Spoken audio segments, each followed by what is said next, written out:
नमस्कार, capital TV का खास शो राहुल का अग्निपथ देख रहे हैं आप और मैं हूं आपके साथ शिवानी रतूड़ी। कांग्रेस के खिलाफ लगातार विरोध बढ़ता जा रहा है। पार्टी नेता और कार्यकर्ता नाराज नजर आ रहे हैं। इस बीच कांग्रेस से निष्कासित नेता नवजोत कौर सिद्धू ने राहुल गांधी पर हमला बोला है। उनका कहना है कि पप्पू ने आखिरकार अपने नाम पर मुहर लगा दी। एक ऐसा नेता जो खुद को ईमानदार और ज्ञानी समझते हैं, जमीनी हकीकतों से पूरी तरह बेखबर हैं। साथ ही टिकट बेचने के मुद्दे पर भी वो खूब भड़की और इन विरोधों के बीच भी राहुल गांधी का ध्यान पार्टी पर नहीं, सरकार पर उंगली उठाने पर है। पप्पू यादव की गिरफ्तारी के मामले को उन्होंने राजनीतिक बदले की साजिश बताया। साथ ही उनका कहना है जवाबदेही मांगने वाली हर आवाज को यूं ही डराया और धमकाया जाता है। राहुल गांधी के एजेंडे और मुद्दे अब खुद पार्टी नेता और गठबंधन दोनों को ही रास नहीं आ रहे हैं। यहाँ तक कि गठबंधन तो कांग्रेस से अलग होता दिखाई दे रहा है, जिसके कारण आगे आने वाले चुनावों में कांग्रेस को इसका खामियाजा भुगतना पड़ सकता है। इसी पर चर्चा करने के लिए मेरे साथ स्टूडियो में मौजूद हैं कैपिटल टीवी के executive editor Rajeev Kumar. Sir, बहुत बहुत स्वागत है आपका। धन्यवाद। सर, सबसे पहले बात करते हैं राहुल गांधी के नेतृत्व की। तो आखिर वो क्यों पार्टी और गठबंधन दोनों को ही संभाल नहीं पा रहे? देखिए, राहुल गांधी संभालने के लायक ही नहीं है। जो खुद को नहीं संभाल पाया वो गठबंधन को, सहयोगी पार्टियों को, नेताओं को या फिर अपने नजदीकी लोगों को कैसे संभाल पाएगा? राहुल गांधी क्या अब तक खुद को संभाल पाए हैं? वो अपनी छवि सुधारने में लगे। लंबे समय से राहुल गांधी के अंदर दिमाग में कंफ्यूजन चल रहा है। उन्हें समझ नहीं आ रहा कि उनको युवा दिखना है, उनको एक परिपक्व राजनेता दिखना है, या उनको अभी भी बच्चा दिखना है। जैसे प्रधानमंत्री मोदी कहते हैं, बाल बुद्धि है। वो अपने आप में एक मल्टी पर्सनालिटी डिसऑर्डर के शिकार है। एक ही व्यक्ति के अंदर कई पर्सनालिटी है और सब एक दूसरे से ऐसे उलझा हुआ है कि वो उसके दिमाग को बेचैन करता है। और यही साइकोलॉजी, कई बार सवाल उठे हैं कि राहुल गांधी की साइकोलॉजी कैसी है, क्या वो अस्थिर दिमाग के हैं? और इसके ऊपर कई लोगों ने ये बताया कि आप सेक्रेटरिस्ट दिखा लीजिए, राहुल गांधी को मत दिखाइए, उनके वीडियो को दिखाइए, जो बात करने का तरीका है उनको दिखाइए। जब राहुल गांधी किसी प्रोग्राम में बैठे रहते हैं तो उनके बॉडी लैंग्वेज को देखिए और पता चलेगा कि वो 30 सेकंड तक अपने पूरे शरीर को केंद्रित नहीं कर सकते। वो बैठते हैं और हर थोड़ी देर के बाद हाथ हिलाए तो पैर भी हिलाना शुरू कर देते हैं। वो 1 मिनट तक स्थिर होकर किसी मुद्दे पर सोच नहीं सकते, वो बेचैन रहते हैं। वो हमेशा इस चीज का उनके अंदर देखा गया है कि जब बात कर रहे हैं बीच में फोन देखेंगे, बात कर रहे हैं घर के अंदर तो ऐसी स्थिति थी जो हेमंत बिस्वा शर्मा ने कहा कि राहुल गांधी की स्थिति वो है कि आपसे मीटिंग में बातचीत कर रहे हैं, 10 मिनट के बाद वो उठकर चले जाएंगे बेडरूम में, कुछ देर के बाद आएंगे, कुछ बात करेंगे और बात करते करते वो रस्सी कूदना शुरू कर देंगे कि एक्सरसाइज कर रहे हैं। कुछ देर के बाद वो अपने कुत्ते को लेकर आ जाएंगे। तो ये उनके बिहेवियर में चेंजेस है। जो अपने आप को नहीं संभाल पा रहा है, जिसको एक अच्छे सेक्रेटरिस्ट की जरूरत है, वो पार्टी को क्या संभालेगा? इसलिए कांग्रेस पर चौतरफा आफत आई हुई है। अभी 10 जनपद से शुरू करते हैं, क्योंकि सबसे पहले वही पावर सेंटर है कांग्रेस का। सोनिया गांधी वहां रहती है, लेकिन सोनिया गांधी के ऊपर जो आरोप लगे थे कि इन्होंने फर्जी दस्तावेज के आधार पर वोटर लिस्ट में नाम जुड़वाए, फिर से राउज एवेन्यू कोर्ट में एक याचिका दायर की गई है कि एफआईआर दर्ज करो। सोनिया गांधी को जवाब देना पड़ा है कि नहीं, इसमें कोर्ट की कोई भूमिका नहीं हो सकती, ये क्रिमिनल कोर्ट इस पर फैसला नहीं ले सकता, इस पर फैसला चुनाव आयोग ले सकता है। तो चलो, आपने माना तो कि चुनाव आयोग आपको सजा दे सकता है। अब चुनाव आयोग से तो आपके बेटे टकरा रहे हैं कि वोट चोरी कर रहा है, और सबसे बड़ा वोट चोर उनके घर में बैठी हुई सोनिया गांधी है। ये सारे दस्तावेज हैं कि 1980 में जब सोनिया गांधी नागरिक नहीं थी, भारत की नागरिकता नहीं ली थी, उस समय वोटर लिस्ट में नाम कैसे आया? 1982 में फिर नाम काटा गया क्योंकि विवाद बढ़ा। जानकारी मिली सोनिया गांधी तो अभी भारत की नागरिक ही नहीं है, शादी कर लेने से नागरिकता नहीं मिल गई थी, ये उस समय भी इटली की ही नागरिक थी। लेकिन 1 साल बाद जब 1983 में इन्होंने भारत की नागरिकता ली, तो नागरिकता प्रमाण पत्र मिलने से पहले इन्होंने वोटर लिस्ट में नाम ऐड करवा लिया। कौन से डॉक्यूमेंट्स दिए? जनवरी 1983 में इनका नाम वोटर लिस्ट में दायर हुआ और अप्रैल 1983 में सोनिया गांधी को नागरिकता मिली भारत की। तो ये 3-4 महीना पहले आप नागरिक कैसे बन गई? यही राउज एवेन्यू कोर्ट में फिर से याचिका दायर की गई है और उसमें सुनवाई 21 फरवरी को होना है, जिसके बारे में राहुल गांधी, सोनिया गांधी चिंतित हैं, परेशान हैं। और सोनिया गांधी कह रही हैं कि नहीं, ये मामला क्रिमिनल कोर्ट में नहीं होना चाहिए, एफआईआर क्यों दर्ज होगा क्योंकि आपने 2 बार फर्जीवाड़ा किया और उसी फर्जी वोटर आईडी कार्ड के आधार पर जो 1983 में बना वो भी फर्जी था। आप अप्रैल में बनती हैं भारत की नागरिक और जनवरी में आपका वोटर लिस्ट में नाम आता है, वही कंटिन्यूअस चलते रहता है। उसी के आधार पर आप सांसद बनती हैं, क्योंकि वोटर लिस्ट में नाम नहीं होता, नागरिकता नहीं होती, तो फिर आप भारत के सांसद भी नहीं बन सकती थी लोकसभा में। तो ये आधार अब राउज एवेन्यू कोर्ट में रखा गया है, एफआईआर दर्ज करने की मांग की गई है। अब राहुल गांधी, प्रियंका वाड्रा, इन दोनों की स्थिति तो पहले से ही नाजुक है। इनके पूरे परिवार के ऊपर, राहुल गांधी के ऊपर अभी और रिपोर्ट आएंगे। इनके भी ब्रिटिश पासपोर्ट, कैरेबियन आइलैंड के पासपोर्ट और भारत के पासपोर्ट, यानी 3 पासपोर्ट की चर्चा चल रही है।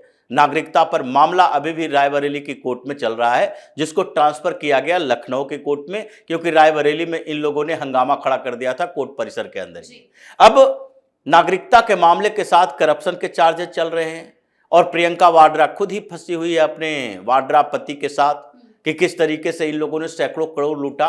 अब जिस तरह इन्होंने प्रधानमंत्री मोदी पर अटैक करने की पूरी प्लानिंग की, कॉन्स्पिरेसी सामने आया, उस समय से फाइलें खुलनी शुरू हुई है और अब ये फाइलें तेजी से चलेगी। अभी समस्या क्या चल रही है इनके पार्टी और संगठन में? पंजाब में अगले साल चुनाव होना है और चुनाव से पहले फिर से वही स्थिति आ गई कांग्रेस की जो पिछले चुनाव के समय था, यानी जो 2022 में हुआ वही 2027 से पहले हो रहा है। 2022 में भी ऐसे ही कांग्रेस बिखरने लगी थी, सरकार इनकी थी, कैप्टन अमरिंदर सिंह को मुख्यमंत्री पद से हटाया गया, नवजोत सिंह सिद्धू ने कहा हम मुख्यमंत्री बनेंगे। राहुल गांधी, प्रियंका वाड्रा, ये दोनों की अलग अलग टीम चल रही थी। प्रियंका वाड्रा के करीबी माने जाते थे नवजोत सिंह सिद्धू और राहुल गांधी ने एक नया खेल कर दिया, दलित सीएम के नाम पर चन्नी को चीफ मिनिस्टर बना दिया, सिद्धू साइड हो गए। उन्होंने ऐसा पंजाब के कांग्रेस को भड़काया कि चुनाव पूरी तरह से कांग्रेस हार गई और आम आदमी पार्टी को मौका मिल गया। अब वही स्थिति आ रही है, सिद्धू फिर से मैदान में है। अभी नवजोत सिंह सिद्धू नहीं है, नवजोत कौर सिद्धू है जो उनकी पत्नी है और वो भारतीय जनता पार्टी के नेता, दोनों हस्बैंड वाइफ रह चुके हैं। नवजोत कौर सिद्धू ने पिछली बार कहा था कि 500 करोड़ की अटैची जिसके पास वो मुख्यमंत्री बन जाएगा, क्योंकि 10 जनपद में 500 करोड़ की अटैची चाहिए। यह बड़ा गंभीर आरोप था जिसके सबूत भी है वो देने वाली हैं, क्योंकि कांग्रेस ने बेइज्जत किया और उन्होंने कांग्रेस पार्टी छोड़ दी। अब ये बघेल कह रहे हैं जो कि प्रभारी है कांग्रेस का वहां कि नहीं, उनको तो पहले से कांग्रेस से निकाल दिया गया था। कब निकाले थे? सस्पेंड करना, निकालना, दोनों में अंतर है। पार्टी से निष्कासित नहीं, निलंबित किया गया था और निलंबित करने के बाद उनको लगा कि अब कांग्रेस में कुछ नहीं रखा है। उनके शब्दों को देखिए, सिद्धू ने कहा है कि भारतीय जनता पार्टी ने उनके टैलेंट की पहचान की थी, टिकट दिया, पार्लियामेंट सेक्रेटरी बनाया और उसके बाद उस समय से लंबे समय तक वो भारतीय जनता पार्टी में एक्टिव रही। लेकिन कांग्रेस में ऐसी स्थिति है कि इमरजेंसी कॉल भी करो तो राहुल गांधी को जवाब देने में 6 महीना लगता है। इसलिए नेतृत्व पर सवाल उठाया और फिर कहा कि यह पप्पू साबित हो चुका है। पप्पू शब्द जो राहुल गांधी के साथ जुड़ा है वो किसी और ने नहीं, ये नवजोत सिद्धू ने ही दिया था। इनके हस्बैंड नवजोत सिद्धू जो कि लाफ्टर चैलेंज में आया करते थे, हंसने, शायरी, शेरो शायरी करने के लिए मशहूर रहे, वो जब भारतीय जनता पार्टी के सांसद हुआ करते थे तो पप्पू शब्द दिया था राहुल गांधी के लिए और आज सारा पप्पू पप्पू हो रहा है राहुल गांधी के लिए। इसलिए फिर से वो व्यक्ति आने वाला है जो राहुल गांधी को बार बार पप्पू साबित करेगा। और इतने दिनों में तो ये लोग कांग्रेस के उस कल्चर को समझ चुके हैं, सबूत भी इनके पास है और ये सबूत भी सामने लाएंगे कि 500 करोड़ के अटैची का मामला हमने क्यों उठाया था। तो राहुल गांधी के पंजाब टीम तो बिखरती नजर आ रही है, दूसरे स्टेट में भी इसी तरह की बातें उठ रही है और प्रियंका वाड्रा का सांसद दोस्त ये राहुल गांधी का बहुत करीबी नहीं रहा। पप्पू यादव तो राहुल गांधी के साथ थोड़ा बहुत संपर्क ठीक ठाक रहा था, लेकिन स्थिति ये थी कि राहुल गांधी जब बिहार के दौरे पर जाते थे, अपने तेजस्वी यादव के चक्कर में पप्पू यादव को बाहर ही करके रखा, मंच पर से धक्का दे के बाहर किया। ये राहुल गांधी कभी मंच शेयर करने से कतराते रहे पप्पू यादव से। लेकिन प्रियंका वाड्रा जब बिहार गई थी तो उनको राजेश राम भी कह रहे थे मेरे क्षेत्र में आओ, अखिलेश प्रसाद सिंह भी कह रहे थे मेरे क्षेत्र में आइए, लेकिन उस समय पप्पू यादव ने कहा नहीं नहीं हमारे क्षेत्र से होगा। और पप्पू यादव प्रियंका वाड्रा को अपने क्षेत्र में पूर्णिया ले गए रैली करवाने के लिए, और उनके बगल में बैठा करते थे। अच्छा संबंध माना जाता है प्रियंका वाड्रा के कारण ही। राहुल गांधी और प्रियंका वाड्रा के बीच की बात तो अपनी जगह है, लेकिन टीम दोनों की अपनी अलग अलग है। और उनका दोस्त ये पप्पू यादव भी गिरफ्तार हुआ। ये लोग कह रहे हैं पॉलिटिकल वेंडेट्टा, कोई भी आवाज उठाएगा तो उसे दबा दिया जाएगा। मतलब आप चोरी करो, डकैती करो, करप्शन करो, कब्जा करो, वसूली करो, और उसके बाद जब लगे कि कोर्ट से समन आने वाला है तो आवाज उठाना शुरू कर दो। आपकी आवाज अलग दिशा में है और कोर्ट का केस अलग दिशा में है। सरकार ने फैसला नहीं लिया, ये कोर्ट से समन मिल रहा था, आप इग्नोर कर रहे थे। 1995 का मामला, ये पहले का मामला है, और पहले भी उस समय जब इन्हीं लोगों की सरकारें हुआ करती थी। जंगल राज ऐसे ही लालू यादव की सरकार को नहीं कहते। पटना में जाओ, मकान रेंट पर लो, नहीं भी लो तो कोई दूसरा रेंटर है उसके साथ साठगांठ करो और धीरे धीरे उस पूरे मकान पर कब्जा कर लो। उसका डॉक्यूमेंट्स बनवाओ, कैसे? उसको गन पॉइंट पर हस्ताक्षर करवा के। ये जंगल राज था पटना के अंदर, बिहार के अंदर। उसी में ये जंगल राज में पप्पू यादव भी थे। और ये जो कहते हैं कि सारे 100 चूहे खा के बिल्ली चले हज को, ये सारे लोग जब को लगने लगा कि नहीं नहीं अब स्थिति बदलने वाली है, तो करोड़ों करोड़ रुपया कमाई कर लिया, पटना में मॉल खोल लिया, बड़े ट्रांसपोर्ट सर्विसेज शुरू कर दिए, और उसके बाद करोड़ों करोड़ कमाने के बाद अब बहुत अच्छे आदमी हैं, चारों तरफ घूम घूम कर समाज सेवा करेंगे, राजनीति करेंगे।